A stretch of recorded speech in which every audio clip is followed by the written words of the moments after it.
Breaking news just in. The longest government shutdown in history is one step closer to coming to an end. Moments ago, the House voting to reopen the federal government. The next stop, the president's desk. The more than 40-day standoff set to end with tonight's House vote. The path to the president's desk cleared after several Democratic senators flipped to side with the Republicans. Democrats ultimately unable to secure an agreement to renew expiring Obamacare tax credits. Also breaking tonight, thousands of pages of Jeffrey Epstein's emails released. Donald Trump's name appearing multiple times. Epstein alleging that Trump, quote, knew about the girls and once spent hours at his house with an alleged victim. The White House firing back tonight, saying the emails prove nothing. What the new documents potentially reveal. New twist in the search for missing 9-year-old Melody Buzzard. Her mother in court today. The allegations she threatened a friend with a box cutter. Stunning sky show, northern lights dancing across the night sky, visible as far as Florida. Where you can see them again tonight. Penny for your thoughts, maybe not. The final penny minted today with the 1-cent coin going away will retailers now round up. The amazing images, a humpback whale breaching off the coast of California. How's this for a photobomb? Nightly News starts right now. This is NBC Nightly News with Tom Yamas. And good evening. We're coming on the air with breaking news. The longest government shutdown in American history could soon come to an end. Moments ago, House Republicans voting to pass a bill designed to fully fund the government through the end of January. It comes after weeks of bitter standoffs between Republicans and Democrats, primarily over health care subsidies, only broken when several Democratic senators sided with Republicans, with some believing they gave up too much. The next stop for the bill is the president's desk. Ryan Nobles has been tracking the shutdown since it started and kicks us off tonight. Hey, Tom, good evening. And you're right. The House of Representatives now passing that funding bill that would fully fund the federal government through the end of January by a margin of 222 to 209. There were 2 Republicans that voted no on this measure, but 6 Democrats, somewhat surprisingly, crossing over and voting with Republicans to vote yes to get the bill over the finish line. The House Speaker Mike Johnson speaking tonight shortly after the vote, saying that this was an unnecessary drama that took place here in Washington over the past 43 days, and saying that hopefully this means that the two sides can now come together to work on a wide range of issues. And that will be necessary because this bill only fully funds the government through the end of January. There is the possibility that we could be in a very similar situation here in the next couple of months. Now, this bill does fund 3 different parts of the federal government through September of next year. It also fully funds the SNAP program through September of next year. But some of the biggest federal agencies that create some of the thorniest issues in Congress, departments like the Pentagon, the Department of Education, the Department of Health and Human Services, and of course, the Department of Homeland Security are issues that still need to be resolved before now and January. This, of course, was an issue that was centered around health care, and health care was not addressed in this funding package. Democrats were holding out with the hope that they would see some sort of an extension to the tax credits that are tied to premiums related to the Affordable Care Act. They were insistent that Republicans come to the table and negotiate around that. Instead, the only concession Republicans made was that the Senate would vote on a package extending those credits sometime in December. But there's no guarantee that Republicans will support that measure, and there's no guarantee that even if that bill were to pass the Senate, that it would even come up for a vote in the House. But Republicans have said that they are committed to finding a path forward. President Trump has also said that he is looking for a path forward. He is expected to sign that bill later tonight. Once he does, the government will be back up and running, but it will be some time before the impacts will start to lessen all across the country. Tom, that's a look here in Washington. We'll send it back to you. Now to the breaking news shaking Washington today. 20,000 pages of documents from the estate of Jeffrey Epstein were made public, and in several of them, Epstein emails about Donald Trump, shining a renewed light on their history. The House Oversight Committee obtained the documents using a subpoena, and this morning, House Democrats released 3 emails that mention the president and until now have never been seen by the public. Gabe Gutierrez reports from the White House. Tonight, the White House is pushing back after House Democrats released emails from Jeffrey Epstein's estate, putting new scrutiny on President Trump's relationship with the late convicted sex offender. These emails prove absolutely nothing other than the fact that President Trump did nothing wrong. In 2011, 4 years before Trump announced his run for the presidency, Epstein emailed his co-conspirator Ghislaine Maxwell. "I want you to realize that the dog that hasn't barked is Trump. Redacted names spent hours at my house with him. He has never once been mentioned." The White House says the redacted name is Virginia Giuffre, one of Epstein's most prominent accusers. Giuffre, who died by suicide earlier this year, never accused Trump of wrongdoing, writing in her memoir Trump couldn't have been friendlier. It is not a coincidence that the Democrats leaked these emails to the fake news this morning ahead of Republicans reopening the government. This is another distraction campaign. In another newly released email after Epstein was indicted on sex trafficking charges, he wrote this about Trump in 2019. Of course he knew about the girls. He asked Ghislaine to stop. The president has said he broke with Epstein years before Epstein got into legal trouble and kicked him out of Mar-a-Lago when Epstein started taking club employees to work for him, including Giuffre. He stole her. And by the way, she had no complaints about us. And now Republicans also releasing 20,000 pages of documents. In one email, Epstein, after former Trump fixer Michael Cohen pleaded guilty to violating campaign finance laws, wrote, "I know how dirty Donald is."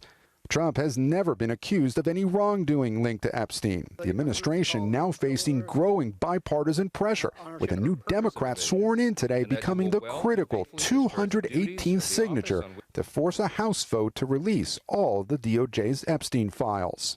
I will sign the discharge petition right now to release the Epstein files.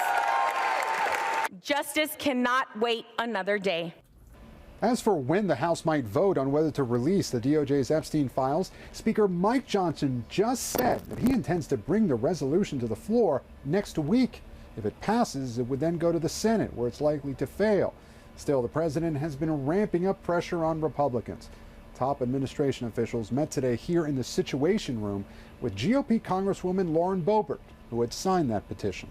Tom? All right, Gabe, we thank you. And there's a lot of legal and political questions here. I want to bring in Hallie Jackson and Laura Jarrett now. So, Hallie, we're going to start with you. We're 10 months into President Trump's second term. Republicans have been with him on pretty much every issue, but there's been a split in the GOP over the Epstein files. Yeah, you're right about that, Tom, both here in Washington and out in the country among his base. The president, based on what he said, is clearly frustrated with this topic. He wants it to go away, but it hasn't yet, and it's not going to anytime soon. And that's partly because of the political pressure from some in his own party, as you just heard about on Capitol Hill. And among voters, polling shows this is one of the few topics where a majority of those Republican voters, the president's base, do not approve of the way he's handled the Epstein case, Tom. All right, and Laura, our viewers may be asking, is there any legal exposure here for the president, civilly or criminally, with these new emails? Yeah, despite the optics here, there's just nothing connecting the president to any crime or any wrongdoing. He has said he did nothing wrong. Even the victim, Virginia Giuffre, said he didn't do anything wrong.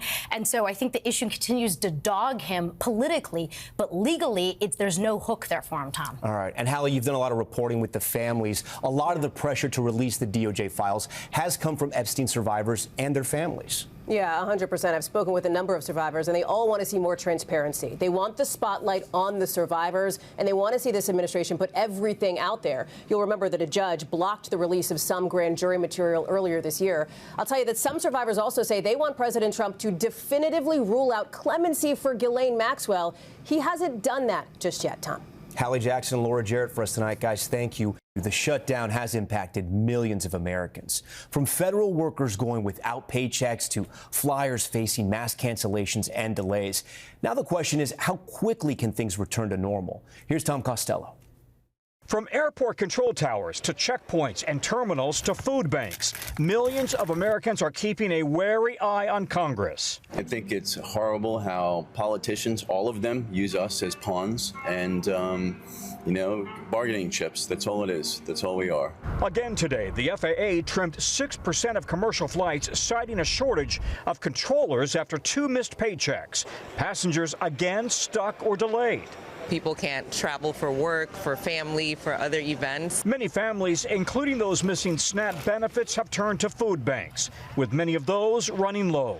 I'm actually quite worried about these subsequent weeks that we have to turn away people just because we cannot serve that many who are going to come out for food. Furloughed IRS worker Daniel Sharpenberg, a single dad, hopes he's back to work on Monday. I'm left feeling like, what was this all for, right? We suffered all this time. What was this all for? Back at the nation's airports, the Trump administration has warned Thanksgiving travel could be jeopardized if the government remains closed. Airlines say they could be back to a full schedule within days once the FAA lifts the flight cancellations. I think you'll be back to normal, as close to normal as you can get by Friday, Saturday. Yeah. And so we're counting on Congress doing their job and making that happen, but Thanksgiving will be fine. Okay, and with that, Tom Costello joins us from Reagan National Airport. Tom, we've been asking you this for weeks. It's the same question tonight. How are those cancellations and delays looking tonight? Yeah, so right now, 900 flights canceled today alone. We had about 1,900 or so delays. Tomorrow, another 860 are supposed to be canceled.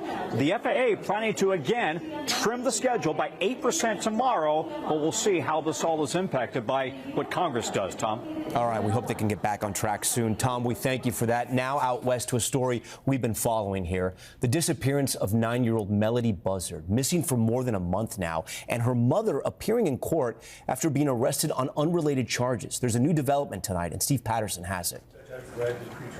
Tonight, 40-year-old Ashley Buzzard appearing before a judge, all while a blistering multi-state manhunt for her missing daughter moves forward. We're entering a not guilty plea. Today, Buzzard pleading not guilty to one charge of felony false imprisonment, a judge releasing her with a GPS monitor. You're released on supervised release. The charge unrelated to Melody's disappearance. The accuser in Buzzard's case, Tyler Brewer, says he's known Ashley for years and went to her home to help with the search. When he tried to leave, he says Buzzard threatened and held him against his will. In a now deleted social media post, he wrote, Miss Buzzard became visibly distressed after sharing information she appeared to regret disclosing. A box cutter was produced, and despite multiple requests to be allowed to exit the home, I was not immediately permitted to leave. Authorities arrested Buzzard Friday. Her daughter now missing for more than a month. Investigators are continuing to reach out to Ashley to try to give her every opportunity that we can for her to let us know where Melody is. Has her cooperation with the investigation changed at all since she's been in custody? Her cooperation has not changed. Surveillance video shows Ashley with her daughter in disguise, both appearing to be wearing wigs. The pair seen in a white Chevy Malibu on October 7th. The rental car's license plate swapped during the trip. Melody was last seen on October 9th, spotted near the Utah-Colorado border, as investigators say they're committed to bringing her home. Steve Patterson, NBC News. We're also following another developing story in the skies across America. A powerful geomagnetic storm has made the northern lights visible, and there is more on the way tonight. Here's Emily Aketa with the stunning images. Overnight, brilliant shades of red, green, and purple painted the sky, from San Francisco Bay to farmland in Wisconsin. Here's a pilot's view over Chicago. Awe-inspiring auroras even stretching unusually far south. My husband just woke me up because apparently there's northern lights in Florida tonight. Thanks to the extreme intensity of a geomagnetic storm, when the sun blasts out charged particles at several million miles an hour that bombard Earth's magnetic field. But it's not all about the beauty shots. Experts say these cosmic storms have the potential to disrupt electrical grids, satellites, and GPS communications. It even forced Blue Origin to postpone a spacecraft launch today. But for most, the impacts will be limited to stunning skies. It's kind of a spiritual feeling, kind of almost teary, because it's so beautiful. Something this grandmother and grandson got to experience together. She's always talked about it, and being able to fulfill something like that for her was just like, it's priceless. Part 2 of this solar show is expected to dazzle tonight across mainly northern parts of the country. Experts say pull out your phone camera. Its long exposure can capture more color than the naked eye. Tom? We'll be looking for them tonight. All right, Emily, thank you. And we're back in 60 seconds with the very last penny ever minted today. Why it's the end of the line for the 1-cent coin and why it may cost you more. We'll explain. We are back now with the end of an era. Today, the last ever penny was minted in Philadelphia after President Trump said it no longer makes sense to produce the 1-cent coin. Here's Liz Kreutz. Here we go. 3, Tonight, after more than 230 years in circulation, the U.S. Mint in Philadelphia pressing the last ever American penny. We're saying goodbye to the penny today. U.S. Treasurer Brandon Beach on hand for the historic moment as production of the 1-cent coins officially comes to an end. The final 2 pennies going up for auction. It's still legal tender, and we have over 300 billion of them in circulation. Earlier this year, President Trump calling the coin wasteful as the cost to produce just 1 penny is now almost 4 times its face value. The penny is gone. For years, it's been a hotly debated issue. Nightly News did this report way back in 1990 about the first congressional bill attempting to eliminate the ill-fated coin. When we put a few pennies on the sidewalk, no one bothered to pick them up. But despite its growing irrelevance, the abrupt death of the penny has left some banks and businesses scrambling. Let's say that you go to a store and the cost is $5.53. You're paying in cash. Yep. What do you tell the customer? So right now, the vast majority of our members are going to round that up to the nearest nickels. Retail trade groups now urging Congress to establish a national standard for rounding cash transactions. But tonight, many just saying goodbye. We're going to have a moment of mourning. Sharing their thoughts for a penny. Liz Kreutz, NBC News. And nickel for your thoughts just doesn't have the same ring, but it does have a similar problem. The 5-cent coin costs nearly 14 cents to make now. All right, we are back in a moment with the growing recall over baby formula that's making infants sick. Plus, your front row seat to a spectacular sight, a humpback whale caught breaching on camera. That's next. We are back now with growing concerns over health risks from a popular baby formula. The FDA announcing it is expanding a nationwide recall of ByHeart brand formula after an outbreak of botulism cases. At least 15 infants across 23 states were hospitalized after drinking the organic formula. No deaths have been reported. ByHeart has recalled all of its products, saying infant safety is the company's highest priority. The FDA is investigating the outbreak. And in Baltimore, a police officer has been indicted after a viral video appeared to show him trying to run a man over with a patrol vehicle. Robert Parks is accused of barreling through the grass and speeding onto a sidewalk trying to run the man down. Parks is charged with attempted murder and more and could face up to 65 years in prison. And check this out, a whale sighting that was almost too close for comfort.